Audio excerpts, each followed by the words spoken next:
اذ یقول لصاحبہ لا تحزن ان اللہ معنا قال النبی صلی اللہ علیہ وسلم لو كنت متخذا من امتی لاتخذت ابا بکر خلیلا او کما قال علیہ الصلاۃ والسلام سبحان ربک رب العزت عما یصفون وسلام علی المرسلین والحمد للہ رب العالمین اللہم صلی علی سیدنا محمد وعلی آل سیدنا محمد وبارک وسلم اللہم صلی علی سیدنا محمد وعلی آل سیدنا محمد وبارک وسلم اللہم صلی علی سیدنا محمد وعلی آل سیدنا محمد وبارک وسلم۔ کتنا بلند مقام ہے پایا صدیق نے،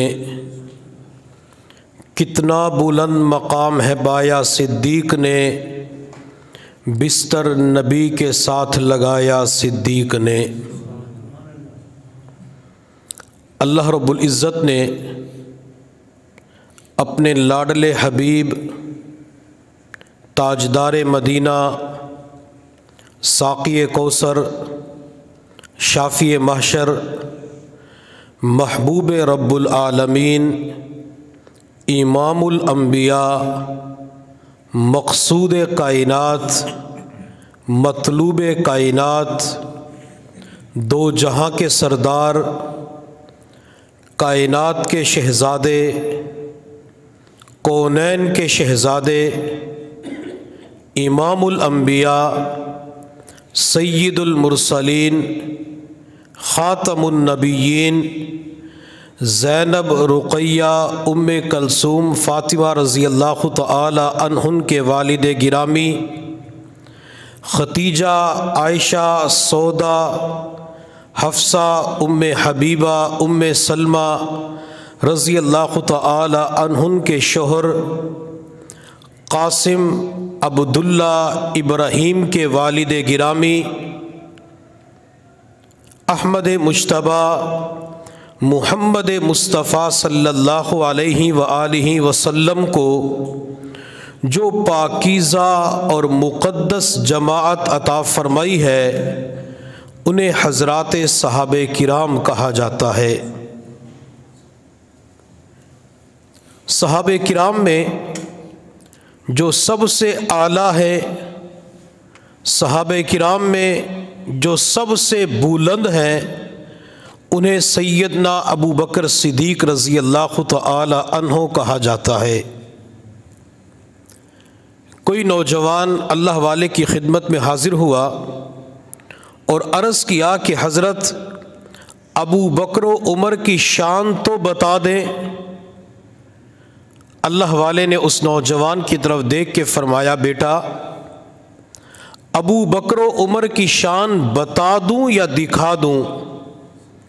نوجوان حیران پریشان کہ حضرت آج تک ایسا جواب کسی نے نہیں دیا۔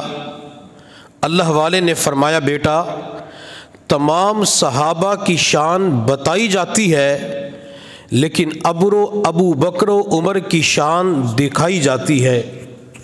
اس نوجوان نے، حضرت وہ کیسے؟ اللہ والے نے فرمایا کہ اگر ابو بکر و عمر کی شان دیکھنی ہو تو جاؤ مدینہ طیبہ کے اندر، وہ آج بھی حضور صلی اللہ علیہ وسلم کے پہلو میں آرام کر رہے ہیں۔ اگر حضرات صحابہ کرام کو قافلہ قرار دیا جائے تو میر کارواں کا نام سیدنا ابو بکر صدیق رضی اللہ تعالی عنہ ہیں۔ اگر صحابہ کرام کو ستارے قرار دیا جائے تو 14ویں کا چاند سیدنا ابو بکر صدیق رضی اللہ تعالی عنہ ہیں۔ اگر صحابہ کرام کو گلشن قرار دیا جائے تو مالی کا نام سیدنا ابو بکر صدیق رضی اللہ تعالی عنہ ہے۔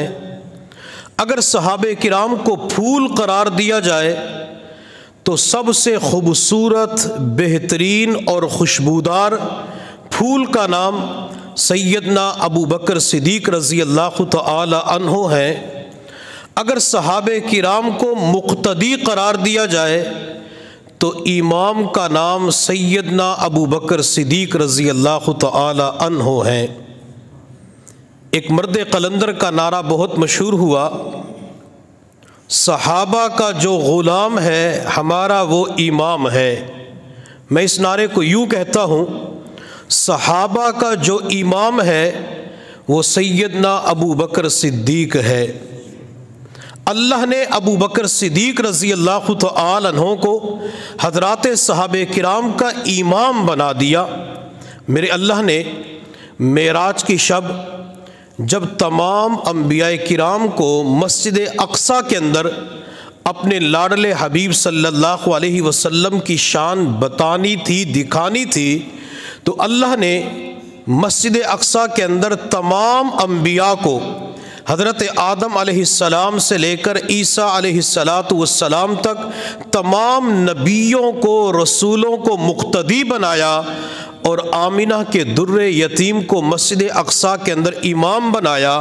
میرے اللہ نے حضور صلی اللہ علیہ وسلم کو مسجد اقصیٰ کے اندر تمام انبیاء کا امام بنا کر انبیاء کو بتلا دیا کہ سب سے افضل اور اعلیٰ یہ ہے، جن کا مقام اور مرتبہ سب سے بلند ہے، انہیں محمد مصطفیٰ صلی اللہ علیہ وسلم کہا جاتا ہے۔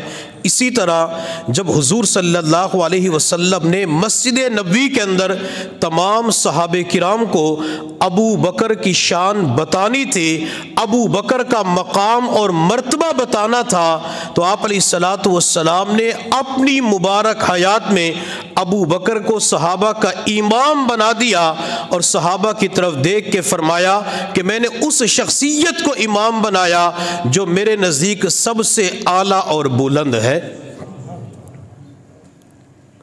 میرے اللہ نے حضرت ابراہیم علیہ السلام کے بارے میں فرمایا وَاذْكُرْ فِي الْكِتَابِ ابراہیم إِنَّهُ كَانَ صِدِّيقًا نَبِيًّا، کہ ابراہیم علیہ السلام صدیق تھے۔ اور جب میں ابو بکر کی طرف دیکھتا ہوں تو ابو بکر کو آمینہ کے در یتیم نے ارشاد فرمایا کہ ابو بکر صدیق ہے۔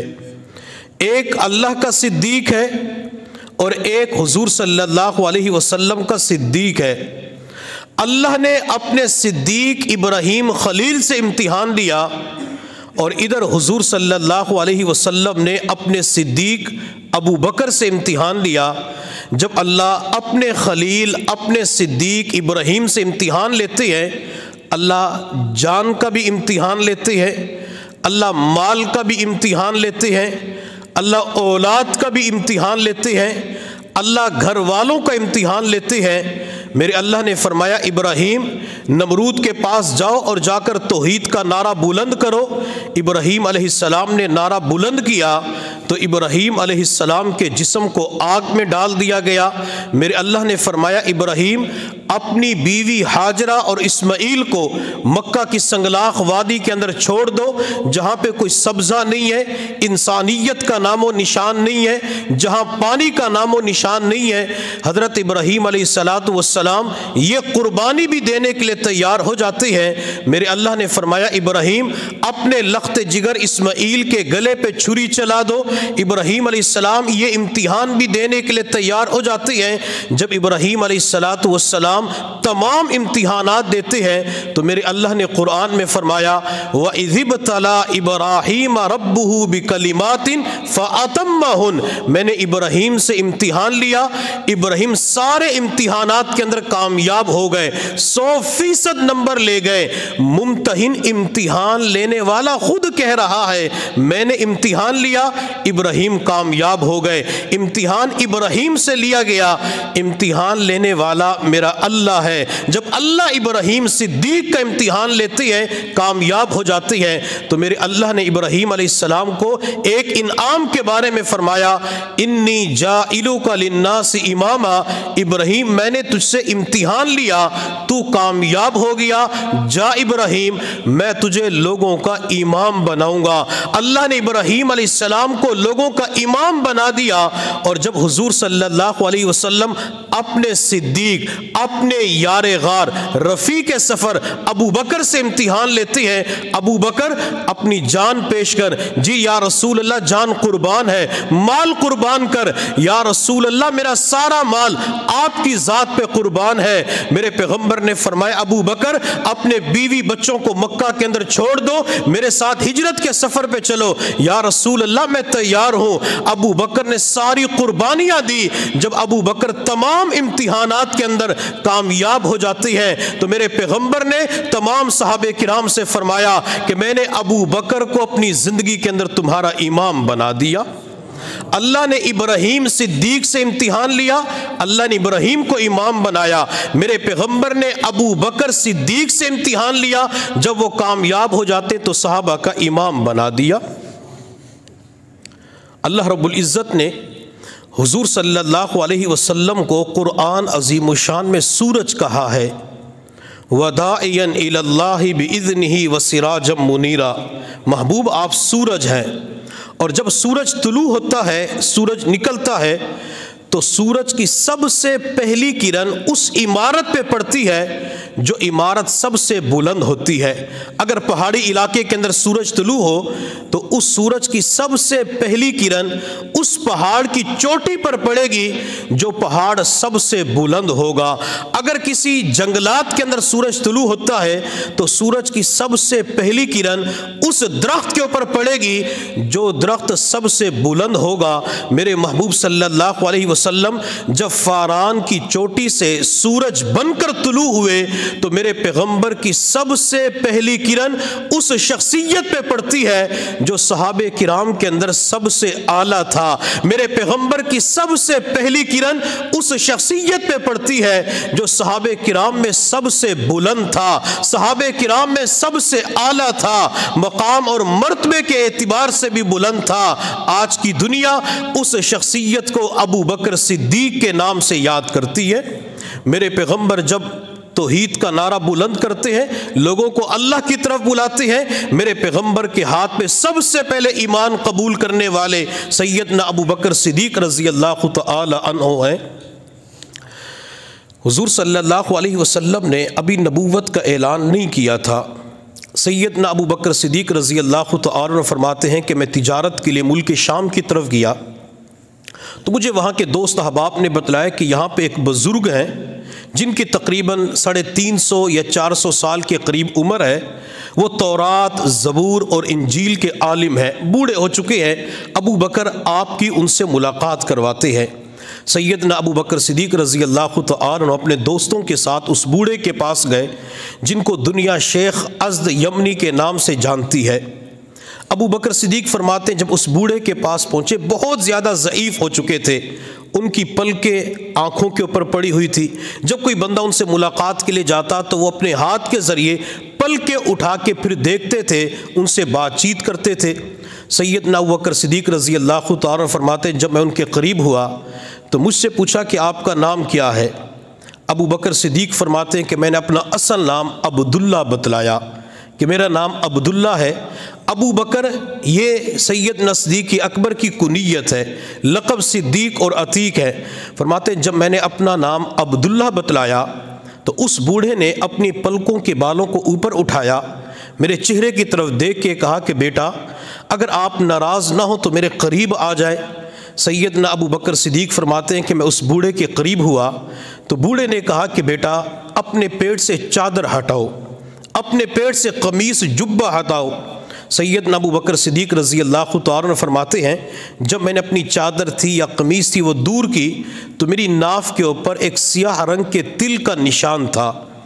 تو وہ بوڑھا میری طرف دیکھ کر کہنے لگا بیٹا تیرا نام ابو بکر عبداللہ ہے، کنیت ابو بکر ہے، لقب صدیق اور عتیق ہے، تیرے والد کا نام ابو قحافہ عثمان بن عامر ہے، تیری والدہ کا نام سلمہ بنت صخر ہے، تو فلاں قبیلے سے تعلق رکھتا ہے۔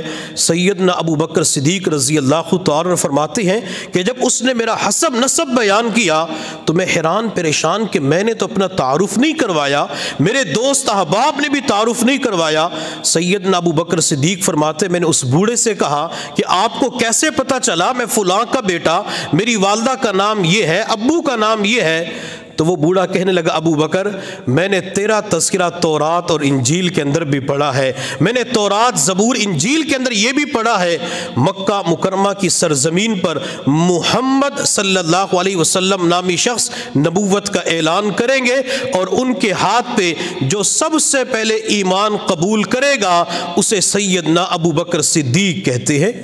بیٹا تو اس پیغمبر کے ہاتھ پہ سب سے پہلے ایمان لے کے آئے گا۔ ابو بکر اس وقت تمہارا کیا حال ہوگا جب مکہ والے تمہیں مکہ مکرمہ سے نکال دیں گے؟ ابو بکر صدیق نے کہا کہ جہاں میرا بچپن گزرا، میرا لڑکپن، میری جوانی گزری، کیا اسی مکہ سے نکال دیا جائے گا؟ بوڑھا کہنے لگا ہاں ابو بکر، جو پیغمبر کے ساتھ رہتے ہیں ان کے ساتھ یہی معاملہ ہوتا ہے، تمہیں مکہ سے نکال دیا جائے گا، لیکن ابو بکر تو حضور صلی اللہ علیہ وسلم کا دامن ہرگز نہ چھوڑنا، ان کے ساتھ چمٹے رہنا۔ سیدنا ابو بکر صدیق رضی اللہ تعالی عنہ فرماتے ہیں اس بوڑھے نے میرے ساتھ چند باتیں اور کی، میں وہاں سے واپس مکہ مکرمہ کے اندر آیا۔ حضور صلی اللہ علیہ وسلم نے مکہ مکرمہ کے اندر نبوت کا اعلان کر دیا۔ میں آپ کے پاس آیا، میں نے آپ کے ہاتھ پر اسلام قبول کیا۔ آپ علیہ الصلوۃ والسلام کی خدمت میں نے عرض کیا یا رسول اللہ صلی اللہ علیہ وسلم، جب مکہ مکرمہ کے اندر لوگوں کے سامنے بات کی جائے گی کہ محمد صلی اللہ علیہ وسلم اللہ کے نبی ہیں، اللہ کے رسول ہیں، اگر کوئی بندہ مجھ سے آپ کی نبوت کی دلیل مانگے تو میں دلیل کے طور پہ کیا پیش کروں؟ تو میرے محبوب صلی اللہ علیہ وسلم نے ابو بکر کے چہرے کی طرف دیکھ کے فرمایا ابو بکر آج سے چند دن پہلے تیرا شام کے علاقے میں شیخ ازد یمنی سے ملاقات کرنا اور ان کا میرے بارے میں بتلانا، یہ میری نبوت کی سب سے بہترین دلیل ہے۔ سیدنا ابو بکر صدیق فرماتے میں نے عرض کہ یا رسول اللہ میری ملاقات کی خبر آپ کو کس نے دی ہے؟ تو آپ علیہ الصلوۃ والسلام نے ارشاد فرمایا ابو بکر جس رب نے مجھے نبی بنایا ہے اسی رب نے مجھے تمہاری ملاقات کی خبر دی ہے۔ تو ابو بکر صدیق رضی اللہ تعالی عنہ نبی علیہ الصلوۃ والسلام کے ہاتھ پہ سب سے پہلے ایمان قبول کرتے ہیں۔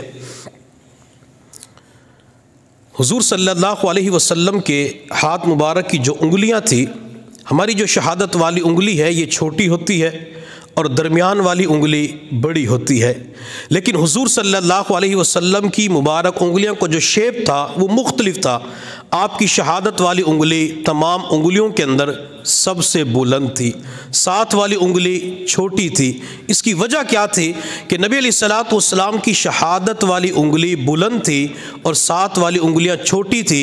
اس کی وجہ یہ تھی کہ جب نبی علیہ الصلوۃ والسلام اللہ رب العزت کی ذات کی طرف، آسمان کی طرف اشارہ کرتے، توحید کا اعلان کرتے تو شہادت والی انگلی اٹھا کے اعلان کیا کرتے تھے، اور جب میرے محبوب صلی اللہ علیہ وسلم ابو بکر و عمر کا تذکرہ فرماتے تو ابو بکر کا تذکرہ کرتے ہوئے شہادت والی انگلی بلند کرتے اور عمر کا تذکرہ کرتے ہوئے ساتھ والی انگلی کو بلند کرتے۔ میرے اللہ نے محبوب کی شہادت والی انگلی اس لیے لمبی طویل بنا دی تاکہ دنیا کل یہ نہ کہہ سکے کہ جب ابو بکر کا تذکرہ ہوتا تھا تو چھوٹی انگلی سے اشارہ ہوتا تھا، عمر کا تذکرہ ہوتا تو بڑی انگلی سے اشارہ ہوتا تھا۔ اللہ نے محبوب کی شہادت والی انگلی بڑی بنا دی تاکہ دنیا یہ نہ کہہ سکے کہ ابو بکر کا مقام اور مرتبہ عمر سے کم ہے، بلکہ اللہ رب العزت نے انگلی بنا کر ابو بکر کی طرف اشارہ کر کے دنیا والوں کو بتلا دیا عمر کا مقام اور مرتبہ کم ہے، سیدنا ابو بکر صدیق کا مقام اور مرتبہ اس سے بھی بلند ہے۔ ابو بکر صدیق رضی اللہ تعالی عنہ کے دو لقب تھے، صدیق اور عتیق۔ عتیق اور صدیق کا لقب یہ حضور صلی اللہ علیہ وسلم نے دیا تھا۔ حضرت عائشہ صدیقہ رضی اللہ تعالی عنہ فرماتی ہیں ایک دن حضور صلی اللہ علیہ وسلم کی خدمت میں ابو بکر صدیق حاضر ہوئے تو آپ علیہ الصلاۃ والسلام نے ابو بکر کی طرف دیکھ کے فرمایا انت عتیق اللہ من النار، ابو بکر اللہ نے آپ کو جہنم سے آزاد کر دیا ہے۔ عتیق آزاد کو کہتے ہیں، تو عتیق کا لقب نبی علیہ الصلاۃ والسلام نے دیا اور صدیق کا لقب بھی نبی علیہ الصلاۃ والسلام نے دیا۔ آپ علیہ الصلاۃ والسلام ایک مرتبہ ابو بکر، عمر اور عثمان کے ساتھ احد پہاڑ کی طرف تشریف لے گئے۔ جب نبی علیہ السلام احد پہاڑ کے اوپر چڑھے تو وہ پہاڑ خوشی کی وجہ سے جھومنے لگا۔ آپ علیہ الصلاۃ والسلام نے اپنا پاؤں مبارک مار کے فرمایا اے احد پہاڑ رک جا، اس وقت تیرے اوپر ایک نبی ہے، ایک صدیق ہے اور 2 شہید ہے۔ تو گویا کہ نبی علیہ الصلاۃ والسلام نے خود ابو بکر کو صدیق کا لقب دیا تھا۔ اور جب حضور صلی اللہ علیہ وسلم معراج کے سفر پہ تشریف لے گئے، آپ علیہ الصلاۃ والسلام نے آسمان پہ مختلف چیزوں کو دیکھا، جنت کو دیکھا، جہنم کو دیکھا، سدرۃ المنتہا کو دیکھا۔ تو میرے محبوب صلی اللہ علیہ وسلم نے جبرائیل سے فرمایا کہ جبرائیل، جب میں دنیا کے اندر جا کے لوگوں کو بتلاؤں گا کہ میں نے رات کے تھوڑے سے حصے کے اندر بیت المقدس کو دیکھا، میں نے آسمان کو دیکھا، فلاں کو دیکھا، تو میری تصدیق کون کرے گا؟ آسمانوں پہ جبرائیل نے کہا یا رسول اللہ، ساری قوم آپ کی تکذیب کرے گی لیکن ابو بکر آپ کی تصدیق کرے گا، کیونکہ ابو بکر کو صدیق کہتے ہیں۔ جب نبی علیہ الصلاۃ والسلام دنیا کے اندر تشریف لائے اور آپ نے صبح کے وقت لوگوں کو بتلایا کہ میں نے رات کے کم حصے کے اندر یہ چیزیں دیکھی ہے، تو لوگ حیران پریشان، تو لوگ کہنے لگے محمد جیسا کوئی پاگل نظر نہیں آتا، نعوذ باللہ کوئی دیوانہ نظر نہیں آتا، نعوذ باللہ کہ ایسی باتیں کرتے کہ رات کے تھوڑے حصے کے اندر میں نے یہ بھی دیکھا، وہ بھی دیکھا، وہ بھی دیکھا، کیا ایسا ہو سکتا ہے؟ تو ابو جہل کو پتہ چلا، وہ دوڑتا ہوا سیدنا ابو بکر صدیق کے دروازے پہ پہنچا۔ ابو بکر، تیرا ساتھی محمد یوں کہتا ہے کہ میں نے رات کے اس حصے کے اندر یہ دیکھا۔ ابو بکر صدیق رضی اللہ تعالی عنہ کہنے لگے ابو جہل، اگر میرے ساتھی محمد نے کہا ہے تو اللہ کی قسم انہوں نے سچ کہا ہے، محمد ہرگز جھوٹ نہیں بولتے۔ تو ابو جہل کہنے لگا ابو بکر کیا ایسا ہو سکتا ہے؟ ابو بکر صدیق رضی اللہ تعالی عنہ نے کہا او ابو جہل، تیرا ستیہ ناس ہو جائے، ہمیں حضور صلی اللہ علیہ وسلم آسمان کی خبریں دیتے ہیں، ہم ان کے اوپر یقین کر لیتے ہیں، ہمیں بتلاتے کہ جبرائیل آتے اور جاتے ہیں، ہم اس پہ یقین کر لیتے ہیں۔ اگر جبرائیل کے آنے اور جانے پہ یقین کر لیتے ہیں تو میرا پیغمبر تو جبرائیل سے بھی اعلیٰ ہے، میرا پیغمبر تو جبرائیل سے بھی بلند ہے۔ کیا نبی علیہ الصلاۃ والسلام آسمانوں پہ نہیں جا سکتے؟ میں پیغمبر کی تصدیق کرتا ہوں، میرے پیغمبر نے سچ کہا ہے۔ ابو بکر صدیق رضی اللہ تعالی عنہ اپنے گھر سے نبوت کے دروازے پہ آئے اور عرض کے یا رسول اللہ، آج ابو جہل میرے دروازے پہ آیا تھا، یوں کہہ رہا تھا، میں نے ابو جہل کو یوں جواب دیا۔ تو میرے پیغمبر صلی اللہ علیہ وسلم نے فرمایا ابو بکر، میں قیامت تک کے لیے اپنی نبوت والی زبان سے تجھے صدیق کا لقب دیتا ہوں۔ نبی علیہ الصلاۃ والسلام نے خود ابو بکر کو صدیق کا لقب دیا ہے۔ سیدنا ابو بکر صدیق رضی اللہ تعالی عنہ وہ شخصیت جن کے بارے میں حضور صلی اللہ علیہ وسلم نے فرمایا کہ اگر میں اپنی امت کے اندر کسی کو خلیل بناتا تو ابو بکر کو اپنا خلیل بناتا۔ اللہ کے خلیل کون ہے؟ حضرت ابراہیم علیہ السلام اور ابو بکر حضور صلی اللہ علیہ وسلم کے خلیل۔ جب میں ان دونوں صدیق، دونوں خلیلوں کو دیکھتا ہوں تو مجھے ایک عجیب نقشہ، عجیب منظر بیت اللہ کے پاس نظر آتا ہے۔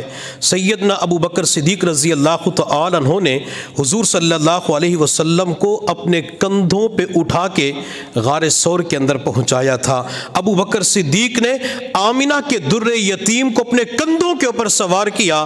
یہاں پہ ایک نقطے کی بات سمجھیں، جب نبی علیہ الصلوۃ والسلام ابو بکر کے کندھوں پہ سوار ہوئے، جیسے ہم بعض مرتبہ بچوں کو اٹھاتے ہیں تو بچہ گردن کے پاس بیٹھتا ہے اور اس کی دونوں ٹانگیں والد کے سینے پہ لٹک رہی ہوتی ہے، اگر میرا پیغمبر ابو بکر کے سینے پہ یوں سوار ہوا تو سمجھ لیں نبی علیہ الصلوۃ والسلام کا پاؤں مبارک ابو بکر کے دل کے اوپر تھا، ابو بکر رضی اللہ تعالی عنہ کے سینے کے ساتھ، ابو بکر کے دل کے ساتھ میرے پیغمبر کا پاؤں لگا ہوا تھا۔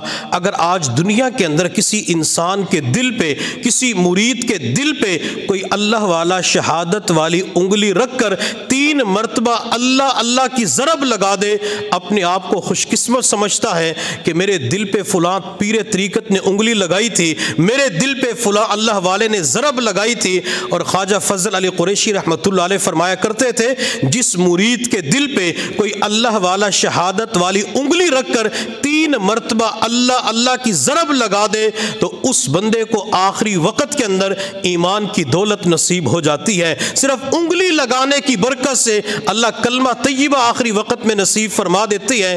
میں صدیق تیری عظمت پہ قربان جاؤں، صدیق تیرے مقام اور مرتبے پہ قربان جاؤں کہ تیرے کندھوں کے اوپر آمینہ کا در یتیم سوار تھا اور تیرے دل کے ساتھ نبی علیہ الصلوۃ والسلام کے قدم مبارک لگے ہوئے تھے۔ بلکہ یہاں پہ ایک نکتے کی بات اور عرض کرتا ہوں، اللہ رب العزت نے ابراہیم علیہ السلام سے فرمایا کہ ابراہیم اپنے بیٹے اسماعیل کو مکہ کی سنگلاخ وادی کے اندر چھوڑ دو۔ ابراہیم علیہ السلام نے کہا جی اللہ میں حاضر ہوں۔ ابراہیم علیہ السلام نے اسماعیل کو چھوڑا۔ اسماعیل علیہ السلام کو شدت کی پیاس لگی تو ماں کے پاس کھانے پینے کا سامان ختم ہو چکا تھا، قریب کوئی کنواں نہیں تھا، قریب کوئی آبادی نہیں تھی۔ ماں پانی کی تلاش میں صفا پہاڑی کی طرف چلی جاتی ہے۔ بچہ پیاس کی شدت کی وجہ سے تڑپ رہا تھا، بچے سے پیاس کی شدت برداشت نہ ہوئی تو بچہ پاؤں کی ایڑیاں زمین پہ رگڑنا شروع کر دیتا ہے۔ اس بچے کو اسماعیل علیہ السلام کہا جاتا ہے۔ جب اسماعیل پاؤں کی ایڑیاں زمین پہ رگڑتا ہے، اللہ پاؤں والی جگہ سے پانی کا چشمہ جاری فرماتے ہیں جسے آب زمزم کے نام سے یاد کیا جاتا ہے۔ اسماعیل کے قدم لگے، اللہ نے وہ چشمہ جاری فرمایا جو قیامت تک کے لیے جاری و ساری رہے گا۔ صدیق میں تیری عظمت پہ قربان کیوں نہ جاؤں۔ اسماعیل کے قدم زمین پہ لگے لیکن آمینہ کے در یتیم کے قدم تیرے کندھوں پہ لگے۔ یہ صدیق اسماعیل کے قدم لگتے ہیں تو پانی قیامت تک کے لیے جاری ہو جاتا ہے۔ اس صدیق تیرے کندھوں کے اوپر نبی علیہ الصلوۃ والسلام کے قدم لگے، قیامت تک کے لیے تیری عظمت کے اندر بال برابر بھی کوئی فرق نہیں آ سکتا۔ صدیق اکبر رضی اللہ تعالی عنہ کو نبی علیہ السلام کے قدم لگے تو سیدنا صدیق اکبر رضی اللہ تعالی عنہ نے نبی علیہ السلام کو اپنے کندھوں پہ اٹھا کے غار ثور کے اندر پہنچایا۔ میں ابو بکر صدیق کو بیت اللہ کے پاس کھڑے ہوئے دیکھتا ہوں۔ ابو بکر صدیق بیت اللہ کے پاس مقام ابراہیم کے قریب کھڑے ہو کر اپنے اللہ کی بارگاہ میں عرض کرتے ہیں، اللہ یہ مقام ابراہیم ہے، اللہ یہ پتھر ہے، یہاں لوگ کھڑے ہو کر نوافل پڑھتے ہیں، 2 رکعت واجب الطواف ادا کرتے ہیں، اللہ دعا کرتے ہیں، عبادت کرتے ہیں، اللہ کیوں کرتے ہیں؟ تو میرے اللہ نے ابو بکر صدیق سے کہا ہوگا، ابو بکر یہ وہ پتھر ہے جس پتھر کے اوپر کھڑے ہو کر ابراہیم نے بیت اللہ کی تعمیر کی۔ جب بیت اللہ کی دیواریں بلند ہوئی تو یہ پتھر لفٹ کا کام دے رہا تھا، خود بخود اونچا ہو جاتا تھا۔ ابراہیم ابو بکر اس پتھر کے اوپر ابراہیم کے قدم لگے تو میں نے اسے بیت اللہ کے اندر جگہ دے دی۔ سیدنا ابو بکر صدیق رضی اللہ تعالی عنہ پہلے مقام نیاز میں تھے، پھر بعد کے اندر مقام ناز میں آ گئے ہوں گے۔ مقام ناز میں آ کے ابو بکر صدیق نے عرض کیا ہوگا، یا رسول اللہ اس پتھر کے اوپر ابراہیم کے قدم لگے، آپ نے بیت اللہ کے اندر جگہ دے دی، اللہ میرے کندھوں کے اوپر تو تیرے حبیب کے قدم لگے ہوئے ہیں، اللہ ان کندھوں کو جگہ کہاں ملے گی؟ تو میرے اللہ نے ابو بکر کو ناز کے انداز میں فرمایا ہوگا، ابو بکر جس پتھر کے اوپر ابراہیم خلیل کے قدم لگے میں نے بیت اللہ کے اندر جگہ دے دی، ابو بکر تیرے کندھوں کے اوپر آمینہ کے لال کے قدم لگے، میں قیامت تک کے لیے روضے رسول اللہ میں جگہ عطا کر دوں گا۔ اور آج ابو بکر نبی علیہ الصلوۃ والسلام کے پہلو میں آرام فرما رہے ہیں۔ پھر کسی کہنے والے نے کیا خوب کہا، کتنا بلند مقام ہے پایا صدیق نے، کتنا بلند مقام ہے پایا صدیق نے، بستر نبی کے ساتھ لگایا صدیق نے۔ صدیق کسے کہتے ہیں؟ صدیق اسے کہتے ہیں جس نے زندگی کے اندر کبھی جھوٹ نہ بولا ہو۔ 3 لفظ آتے ہیں، صادق، صدوق اور صدیق۔ صادق سچ کو کہتے ہیں، صدوق جو احوال کے اعتبار سے سچا ہو، اور صدیق اسے کہتے ہیں جو احوال، اقوال، اعمال کے اعتبار سے سچا ہو، جس نے زندگی کے اندر کبھی جھوٹ نہ بولا ہو۔ حضور صلی اللہ علیہ وسلم جہاد کے سفر پہ تشریف لے جا رہے تھے، ابھی مدینہ ہی کے اندر تھے، تو ایک بڑھیا عورت حضور صلی اللہ علیہ وسلم کی خدمت میں حاضر ہوئی اور عرض کیا، یا رسول اللہ صلی اللہ علیہ وسلم، میرا جوان بیٹا ہے، وہ آپ کے اوپر ابھی تک ایمان لے کے نہیں آیا، دشمنوں کا ساتھ دیتا ہے، آپ میرے بیٹے کی ہدایت کے لیے دعا فرما دیں۔ جب بڑھیا عورت نے درخواست کی تو میرے محبوب صلی اللہ علیہ وسلم نے دعا کے لیے ہاتھ اٹھائے، اللہ اس بڑھیا عورت کے بیٹے کو ہدایت نصیب فرما۔ میرے پیغمبر نے وہ ہاتھ مبارک اٹھائے جو کبھی ابو ہریرہ کی والدہ کی ہدایت کے لیے اٹھتے ہیں، ابو ہریرہ دوڑ کے آتے، یا رسول اللہ میری والدہ کی ہدایت کے لیے دعا کر دیجئے۔ میرے پیغمبر نے ہاتھ اٹھا کے دعا مانگی، اللہم اہد ام ابی ہریرہ، اے اللہ ابو ہریرہ کی والدہ کو ہدایت نصیب فرما۔ میرے پیغمبر دعا مانگنا شروع کرتے ہیں، ابو ہریرہ دوڑ لگا دیتے ہیں۔ تو کسی نے پوچھا، ابو ہریرہ ایک تو دعا کی درخواست کی، پھر دوڑ لگا دی، وجہ کیا ہے؟ حضرت ابو ہریرہ نے جواب دیا، میں آج دیکھنا یہ چاہتا ہوں کہ مکان کے دروازے پہ پہلے میں پہنچتا ہوں یا میرے پیغمبر کی دعا پہنچتی ہے۔ ابو بکر دروازے پہ بعد میں پہنچے، میرے پیغمبر کی دعا پہلے پہنچ چکی تھی۔ ابو بکر جب دروازے پہ پہنچے، دروازہ اندر سے بند تھا، ماں نے کافی دیر کے بعد دروازہ کھولا، ماں نے غسل کیا ہوا تھا۔ بیٹا ابو ہریرہ اپنی والدہ سے کہنے لگا، امی اتنی تاخیر سے دروازہ کیوں کھولا؟ بیٹا میں غسل کر رہی تھی۔ امی کہاں جانا ہے؟ تو ماں اپنے بیٹے ابو ہریرہ سے کہنے لگی، بیٹا جس پیغمبر کا تو غلام ہے، میں اسی پیغمبر کے در کی باندھی بننا چاہتی ہوں، مجھے اسے دروازے پہ لے جا، میں تیرے پیغمبر کے ہاتھ پہ ایمان قبول کرنا چاہتی ہوں۔ ابو ہریرہ مکان کے دروازے پہ بعد میں پہنچتے ہیں، میرے پیغمبر کی مبارک زبان سے نکلنے والی دعا پہلے پہنچ جاتی ہے۔ تو نبی علیہ السلام نے اس بوڑھیا عورت کے بیٹے کے لیے ہاتھ اٹھائے، اللہ اس بوڑھیا عورت کے بیٹے کو ہدایت نصیب فرما۔ میرے پیغمبر دعا کر رہے تھے، اللہ نے دعا کو قبول کیا، اس نوجوان کے دل کی کایا پلٹی، وہیں سے دوڑتا ہوا میرے پیغمبر کی خدمت میں پہنچ کے عرض کے، یا رسول اللہ پہلے میں آپ کا دشمن بنا ہوا تھا، میں آج آپ کے ہاتھ پہ ایمان قبول کر کے آپ کا غلام بننا چاہتا ہوں۔ نبی علیہ السلام نے اسے کلمہ پڑھا دیا، مسلمان ہو گیا۔ نبی علیہ السلام کی خدمت میں اس نوجوان نے عرض کیا، یا رسول اللہ کیا میں بھی آپ کے ساتھ جا سکتا ہوں؟ آپ علیہ السلام نے فرمایا، بہت اچھی بات ہے، اللہ کے راستے میں جہاد کرو گے۔ وہ نوجوان آپ کے ساتھ چل پڑا۔ اس قافلے نے پہنچ کر جہاد کیا، مارکا ہوا، یہ نوجوان اس مارکے کے اندر شہید ہو گیا۔ جوش تھا، ایک جذبہ تھا، تلوار خوب استعمال کی۔ نبی علیہ السلام حضرات صحابہ کرام نے اس کی تدفین کر دی۔ جب یہ قافلہ وہاں سے واپس آیا، مدینہ کے اندر داخل ہو رہا تھا، جب بچوں کو پتہ چلا کہ قافلہ آ چکا ہے تو نوجوان گھروں سے نکلے، بچے نکلے۔ بوڑھیا عورت کو پتہ چلا کہ قافلہ واپس آ چکا ہے۔ اس بوڑھیا کا ایک ہی بیٹا تھا جسے مالک بن سنان کہا جاتا ہے۔ وہ بوڑھیا عورت اپنے بچے کو دیکھنے کے لیے گھر سے باہر نکلی۔ جس راستے سے قافلہ گزر رہا تھا، بوڑھیا اس راستے سے کچھ فاصلے کے اوپر کھڑی ہو گئی۔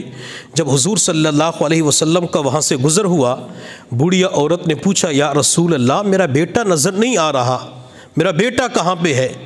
میرے محبوب صلی اللہ علیہ وسلم نے فرمایا، اماں صبر کر، پیچھے ابو بکر آ رہے ہیں، ابو بکر سے پوچھ لینا۔ وہ ابو بکر تیری طرف اشارہ پیغمبر کیا کرتے تھے، ابو بکر تیری عظمتوں پہ قربان جاؤں۔ نبی علیہ السلام لوگوں سے فرماتے تھے، ابو بکر سے پوچھ لینا، ابو بکر تمہیں بتلائیں گے۔ تھوڑی دیر کے بعد ابو بکر کا وہاں سے گزر ہوا تو بوڑھیا عورت نے پوچھا، ابو بکر میرا بیٹا کہاں پہ ہے؟ سیدنا ابو بکر صدیق رضی اللہ تعالی عنہ نے کہا، اماں نبی علیہ السلام کا گزر ہوا تو اللہ کے نبی نے کیا فرمایا؟ بوڑھیا عورت کہنے لگی، بیٹا ابو بکر، اللہ کے نبی نے فرمایا کہ ابو بکر سے پوچھ لینا۔ ابو بکر صدیق فرماتے، میں سوچنے لگا کہ اس بوڑھیا عورت کو کیا جواب دوں، بیٹا اس کا شہید ہو چکا ہے۔ اگر میں کہتا ہوں کہ بیٹا شہید ہو چکا ہے تو ماں برداشت نہیں کر سکے گی، اور اگر کہتا ہوں کہ بچہ زندہ ہے تو جھوٹ ہو جائے گا۔ ابو بکر فرماتے میں ابھی سوچ رہا تھا کہ کیا جواب دوں، تو اس بوڑھیا عورت نے جلدی سے کہا ابو بکر میرا بیٹا کہاں پہ ہے؟ ابو بکر صدیق فرماتے ہیں جلدی کے اندر میری زبان سے نکل گیا اماں تیرا بیٹا پیچھے آ رہا ہے۔ ابو بکر فرماتے جو ہی میری زبان سے نکلا کہ بیٹا پیچھے آ رہا ہے تو میں نے اپنے آپ کو ملامت کرتے ہوئے کہا ابو بکر تجھے صدیق کا لقب پیغمبر نے دیا تھا۔ ابو بکر صدیق اسے کہتے ہیں جس نے زندگی کے اندر کبھی جھوٹ نہ بولا ہو۔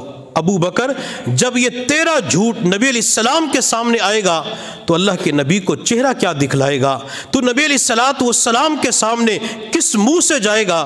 ابو بکر صدیق فرماتے ہیں میں نے دل کی تار اللہ سے جوڑی اور اللہ کی بارگاہ میں عرض کیا اللہ مجھے صدیق کا لقب تیرے پیغمبر نے دیا ہے، اللہ میں نے آج تک جھوٹ نہیں بولا، اللہ جلدی کے اندر یہ بات میری زبان سے نکل گئی، اللہ اگر میں تیرے محبوب کے پاس گیا تیرے محبوب کو چہرہ کیا دکھاؤں گا؟ اللہ تیرا محبوب مجھ سے ناراض ہو جائے گا، اللہ اگر تیرا محبوب ناراض ہو گیا اللہ تو بھی مجھ سے ناراض ہو جائے گا، اللہ اگر تو عیسیٰ علیہ السلام کے لیے مردوں کو زندہ کر سکتا ہے تو آج ابو بکر کے لیے مالک بن سنان کو دوبارہ زندگی عطا فرما دے۔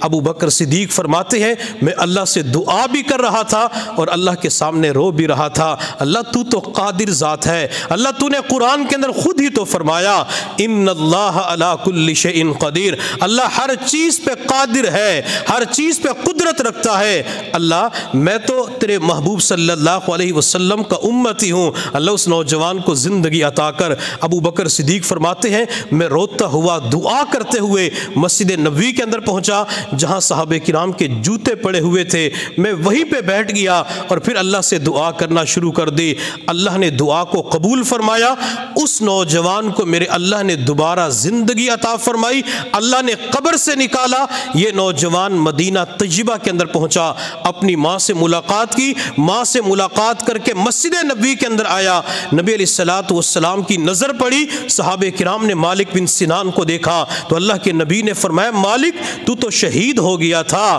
ہم نے تجھے دفن بھی کر دیا تھا۔ مالک بن سنان نے عرض کیا یا رسول اللہ میں تو آپ کے سامنے کھڑا ہوں، میں تو زندہ ہوں، میرے محبوب صلی اللہ علیہ وسلم ابھی بات چیت کر رہے تھے، اللہ نے جبرائیل کو آسمانوں سے میرے پیغمبر کے پاس بھیجا، حضرت جبرائیل علیہ السلام نے آ کے عرض کیا یا رسول اللہ مالک ٹھیک کہتا ہے، آپ بھی ٹھیک کہہ رہے ہیں، یہ شہید ہو گیا تھا، لیکن ابو بکر کی زبان سے نکلا اماں تیرا بیٹا پیچھے آ رہا ہے، اللہ نے ابو بکر صدیق کی زبان سے نکلے ہوئے بول کی لاج رکھتے ہوئے اس نوجوان کو دوبارہ زندگی عطا فرما دی۔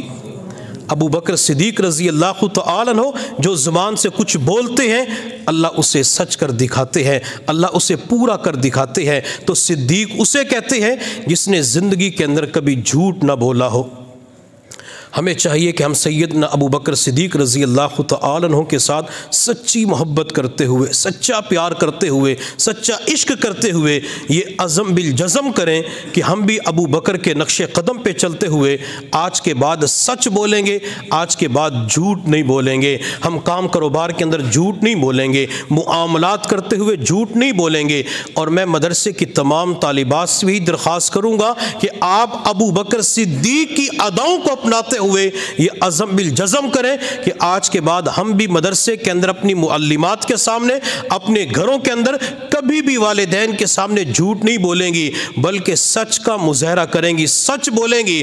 جو نیت کر لیتی ہے، کوئی انسان نیت کر لیتا ہے اللہ اسے سچ بولنے کی توفیق عطا فرما دیتے ہیں، اور جو بندہ سچ بولنے والا ہوتا ہے اللہ اس کے اوپر رزق کے دروازے کھول دیتا ہے، اور جو سچ کا مظاہرہ نہیں کرتا جھوٹ کو اپنا لیتا ہے، کبھی کم جھوٹ بولتا ہے تو کبھی زیادہ بول لیتا ہے، کبھی گھر کی چار دیواری کے اندر، کبھی باہر دوست احباب کے ساتھ، اللہ تعالیٰ اس کے اوپر رزق اور برکت کے دروازے کو بند فرما دیتے ہیں۔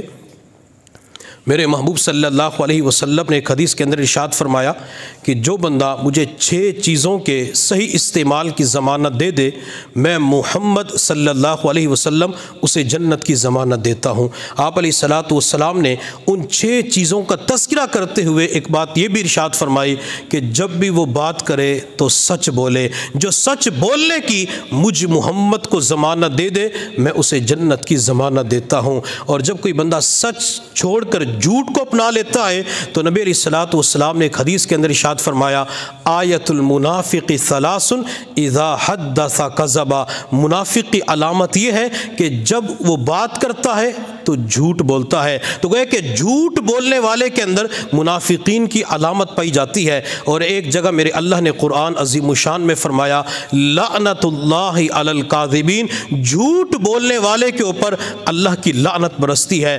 اور لعنت کسے کہا جاتا ہے؟ جو اللہ کی رحمت سے دور ہو جائے۔ اس لیے ہم کوشش کیا کریں ہر معاملے کے اندر سچ بولا کریں۔ بعض مرتبہ ایسا ہوتا ہے کہ تجارت کرتے ہوئے، معاملات کرتے ہوئے نفس و شیطان کا بندے کے اوپر اتنا غلبہ ہو جاتا ہے، وہ کام کاروبار کے اندر جھوٹی قسم اٹھا لیتا ہے، جھوٹ بول لیتا ہے۔ میرے محبوب صلی اللہ علیہ وسلم نے ارشاد فرمایا جھوٹی قسم کی وجہ سے مال تو بک جاتا ہے لیکن اللہ تعالیٰ اس کے اندر سے برکت کو اٹھا لیتی ہے، برکت ختم ہو جاتی ہے۔ برکت کسے کہتے ہیں؟ کہ تھوڑے پیسوں کے اندر بندے کی ضروریات پوری ہو جائیں۔ اور بعض مرتبہ ایسا ہوتا ہے مال پیسہ تو زیادہ ہوتا ہے لیکن بندے کی ضروریات پوری نہیں ہوتی۔ ہم اللہ کا حکم سمجھ کر، نبی علیہ الصلاۃ والسلام کی تعلیم سمجھ کر، ابو بکر کی ادا کو اپناتے ہوئے سچ کا مظاہرہ کریں، پھر دیکھیں اللہ تعالیٰ کیسے ہمارے اوپر برکتوں کے دروازے کھول دیتا ہے۔ سیدنا ابو بکر صدیق رضی اللہ تعالی عنہ کو ایک لقب تو عتیق کا نبی علیہ الصلاۃ والسلام نے دیا اور دوسرا صدیق کا لقب بھی حضور صلی اللہ علیہ وسلم نے ابو بکر کو دیا۔ حضرت ابو بکر صدیق رضی اللہ تعالی عنہ کی جب وفات کا وقت قریب آیا تو سیدنا ابو بکر صدیق رضی اللہ تعالی عنہ نے اپنی بیٹی عائشہ کو بلایا اور عائشہ کو بلا کے فرمایا کہ بیٹی عائشہ، میری چند باتوں کے اوپر، نصیحتوں کے اوپر میرے مرنے کے بعد عمل کرنا۔ حضرت عائشہ صدیقہ رضی اللہ تعالی عنہا نے عرض کیا جی ابو جان میں ضرور عمل کروں گی۔ سیدنا ابو بکر صدیق رضی اللہ تعالی عنہ نے کہا بیٹی عائشہ، جب میں دنیا سے چلا جاؤں تو مجھے پرانی 2 چادروں کے اندر کفن دے دینا اور میرے مرنے کے بعد میری چارپائی کو اٹھا کر روضے رسول اللہ صلی اللہ علیہ وسلم کے سامنے رکھ دینا۔ اگر روضے مبارک کا دروازہ کھل جائے مجھے پیغمبر کے ساتھ دفن کر دینا، دروازہ نہ کھلے تو جنت البقیع قبرستان کے اندر دفن کر دینا۔ سیدنا ابو بکر صدیق نے یہ 2 نصیحتیں فرمائی۔ حضرت عائشہ صدیقہ رضی اللہ تعالی عنہا نے عرض کیا ابو جان، آپ خلیفۃ المسلمین ہیں، امیر المؤمنین ہیں، آپ کو پرانی چادروں کے اندر کفن نہیں دیں گے بلکہ نئی چادروں کے اندر کفن دیا جائے گا۔ بیت المال کے اندر مال موجود ہے اور چادریں خریدی بھی جا سکتی ہیں۔ سیدنا ابو بکر صدیق رضی اللہ تعالی عنہ نے اپنی بیٹی عائشہ سے فرمایا عائشہ، میں سمجھتا ہوں کہ بیت المال کے اندر مال موجود ہے، کپڑا بھی موجود ہے، چادریں بھی موجود ہیں، نئی چادریں خریدی جا سکتی ہیں، لیکن عائشہ مجھے پرانی چادروں کے اندر کفن دینا۔ اس کی وجہ یہ ہے کہ جو نئی چادریں ہیں یہ مدینہ کے یتیموں کے کام آ جائیں گی، مدینہ کے یتیم بچوں کے کپڑے بن سکتے ہیں اور میں تو پرانی چادروں کے اندر بھی دنیا سے جا سکتا ہوں۔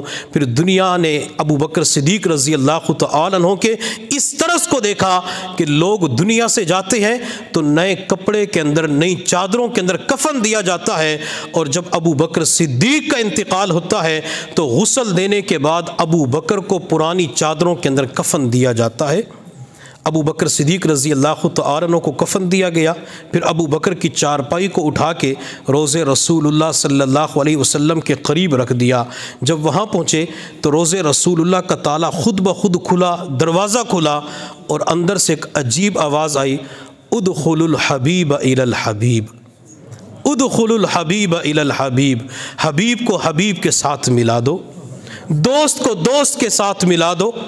جو صحابہ کرام ساتھ تھے ابو بکر کو لے کے جانے والے تھے تو ان کی آنکھوں میں آنسو آ گئے کہ ابو بکر نے نبی علیہ الصلوۃ والسلام کے ساتھ ایسا وقت گزارا، کبھی نبی علیہ الصلوۃ والسلام سے جدا نہ ہوئے، نبی علیہ الصلوۃ والسلام کے ساتھ مکہ مکرمہ میں، آپ علیہ الصلوۃ والسلام کے ساتھ ہجرت کے سفر میں، آپ علیہ الصلوۃ والسلام کے ساتھ مدینہ طیبہ میں، بدر میں، احد میں، خندق میں، ہر جگہ نبی علیہ الصلوۃ والسلام کے ساتھ تھے، اور مرنے کے بعد بھی اللہ نے ابو بکر کو پیغمبر کے ساتھ اکٹھا کر دیا۔ حضور صلی اللہ علیہ وسلم کی ایک دعا ہے، اللہ نے قرآن عظیم الشان میں فرمایا رب ادخلنی مدخل صدق واخرجنی مخرج صدق۔ اس آیت کا معنی یہ کہ اللہ مجھے صدق کے ساتھ داخل فرما اور سچائی کے ساتھ مجھے نکال۔ اگر ہم اس آیت کے معنوں کو ظاہر پر رکھیں تو اس آیت کا معنی یہ ہوگا اللہ میں جہاں کہیں سے نکلوں تو صداقت میرے ساتھ ہونی چاہیے، اللہ میں کہیں داخل ہوں تو صداقت میرے ساتھ ہونی چاہیے۔ نبی علیہ الصلوۃ والسلام مکہ مکرمہ کے اندر تو نبوت اور صداقت اکٹھے نظر آتی ہے۔ نبی علیہ السلام جب ہجرت کے سفر پہ تشریف لے جاتے ہیں تو نبوت اور صداقت اکٹھے نظر آتی ہے۔ غار ثور کے اندر تشریف لے جاتے ہیں تو نبوت اور صداقت اکٹھے نظر آتی ہے۔ جب غار ثور سے باہر نکلے تو نبوت اور صداقت اکٹھے نظر آتی ہے۔ جب مکہ سے مدینہ پہنچے تو صداقت اور نبوت اکٹھے ہے۔ بدر احد تمام میدانوں کے اندر صداقت نبوت کے ساتھ چمٹی ہوئی نظر آتی ہے، حتیٰ کہ جب نبی علیہ السلام اس دنیا سے پردہ فرما گئے، اللہ نے انتقال پرملال کے بعد ابو بکر صدیق کو نبوت کے ساتھ اکٹھا فرما دیا، تو اللہ نے اس دعا کو بھی پورا فرما دیا۔ سیدنا ابو بکر صدیق رضی اللہ تعالیٰ عنہ نبی علیہ الصلوۃ والسلام کے ساتھ مدفون ہو گئے۔